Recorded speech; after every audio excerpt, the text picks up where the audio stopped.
Just Enough Physics, Chapter 2, Forces. I'm Newton. Okay, so here we're going to talk about forces.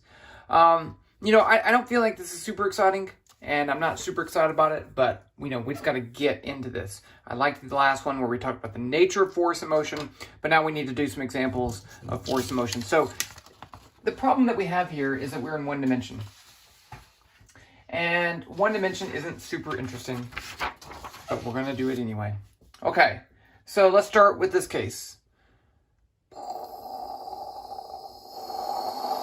That's my rocket, see? Do you like my little stick puppet things? I do. Okay, so the question is, here I have a rocket. And let's say that it has, and this is the x direction. There we have the x direction.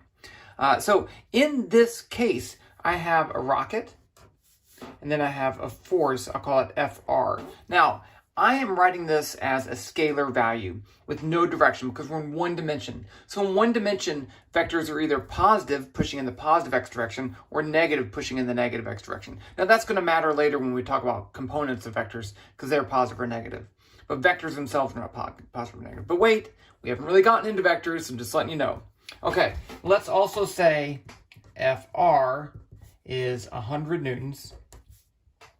And let's pick something like, the mass of the rocket is 20 kilograms. It's not a big rocket. It's more like a satellite type thing. Okay, so then I can say F net, and let's say it starts at V0 equals 0 meters per second. So let's find the acceleration. And remember from the last thing, we have this. This is Newton's second law in one dimension, 1D. Okay. And then that's also equal to F net is equal to delta P over delta T. So this says where P is mv. So this relates the force to the acceleration, which is useful in some cases. This relates the net force to the change in momentum, which is useful in some cases. And they're really the same thing, and I showed that before. Okay, so let's find the acceleration of this. So I know the net force is going to be 100 newtons. And that's going to be equal to the mass of 20 kilograms times acceleration. So I can solve this for the acceleration by dividing both sides by 20, and I get 100 newtons divided by 20 kilograms equals 5 meters per second squared. Now, it's important to realize that 1 Newton equals 1 kilogram meter per second squared. Okay, that's our unit conversion right there. So if I have a kilogram meter per second squared and I divide by kilograms, I get meters per second squared. So that's the acceleration of the spacecraft. Now, what about this? What's the momentum and the velocity after 5 seconds? So let's say delta t equals 5 seconds. So then I can say F net. Can you see this? Okay, let's move this a little bit. F net equals delta p over delta t is P2 minus P1 over delta t. Now I can multiply both sides by delta t. I should probably just get a new piece of paper. Let's do that. So I get P2 minus P1 equals F net delta t.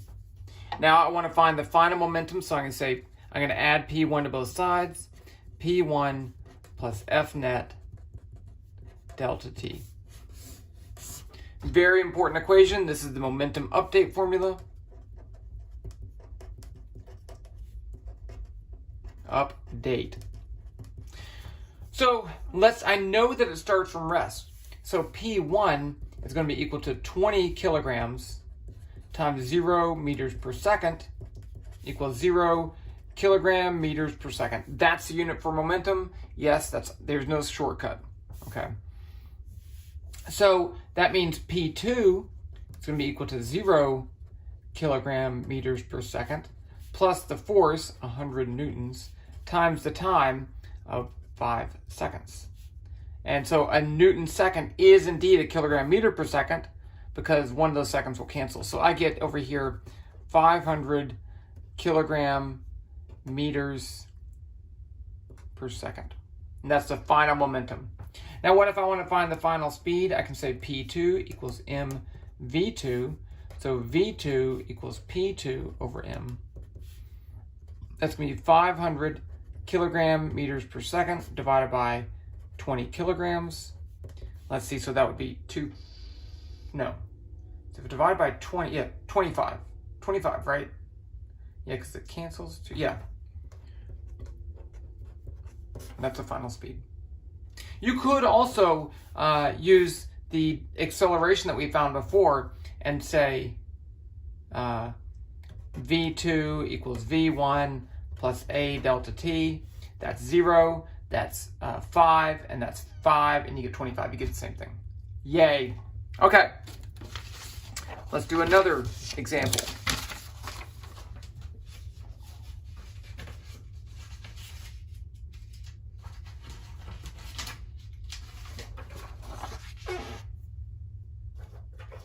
How about this? Here's another spacecraft. You like that? So this one's moving in the negative x direction, and it has two rockets. It has a rocket pushing this way and a rocket pushing that way, but this one's greater. So let's say, here's my rocket. So I have F1. Oops, I'm not drawing this vector. F1 and F2. And let's say F2 is equal to, I'm just going to pick a value here. Let's say 20 newtons. F1 equals 5 newtons.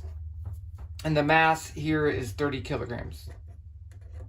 So let's say this is moving to the left with initial velocity V1 equals 10 meters per second. And so the question is, how long will it take to stop before it starts moving back the other way? Okay, so I'm going to use the momentum principle. So the first thing here is I need to find F net. F net is going to be, that's negative. That's negative because it's in the negative x direction. And again, this is only for 1D. Don't put, it's to the left, so it's a negative vector. If you're using vector notation, that's not true. So F net is just going to be F1 plus F2. So that's going to be equal to 20 minus 5 newtons. So 15 newtons. So that's my net force. And this is exactly the same motion. It will have the exact same motion with a 20 and a 5 Newton force as it would with just a 15 Newton that way, because that's a positive thing. It's exactly the same. You can't tell it apart. Okay, so that's important. So then I can say, I'm trying to find out how long it takes to stop. So I can say F net delta P over delta T, which is P2 minus P1 over delta T.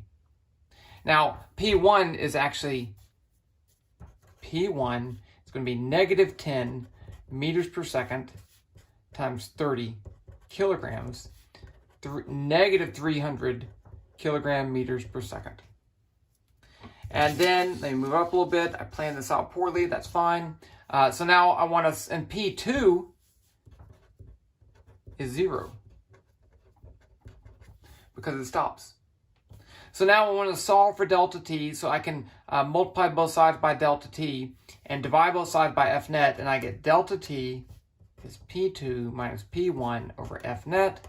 And again, this is only going to work in one dimension because you can't divide by vector. Again, we haven't talked about vectors. That's fine. So I get P2 is 0 minus a negative 300 kilogram meters per second divided by 15 newtons. Okay, so 15, I planned that port, so that fifth to be 20. Is that right? 20. So it's going to be 20 seconds. The end. Okay, let's do one more single force problem. I have another object here. It's a ball, and I let go. And it falls.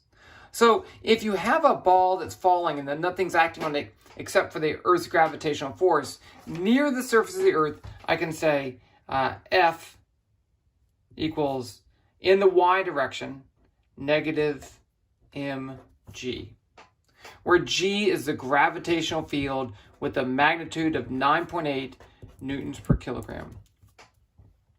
So if I take, let's say, 2 balls. I thought I had 2. Well, I got 1. I thought, well, let's have this one and a block. Okay, and they're different masses, and I'll let them go. They're actually going to fall at the same rate. So let's say here I have mass 1 and mass 2. M1 is 1 kilogram. M2 is 10 kilograms. So this one's going to have a force on it, F1, and this one's going to have a bigger force, F2. So F1 is going to be M1G. F2 is going to be M2G.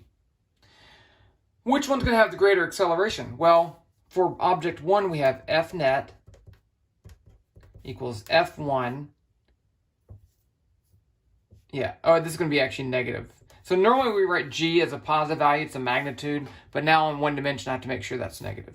So it's going to be F1 times, that's it, and that's going to be equal to M1A1. So A1 is going to be equal to F1 over M1, which is going to be negative M1G over M1, which is negative G. If I do the same thing for the second object, F net, maybe you can see where this is going, is F2. It's going to be equal to M2A1. So A2 equals F2 over M2. It's going to be negative M2G over M2, negative G. So even though these two have different masses, they're going to have the same vertical acceleration if the only force acting on it is the gravitational force, because the gravitational force also depends on mass.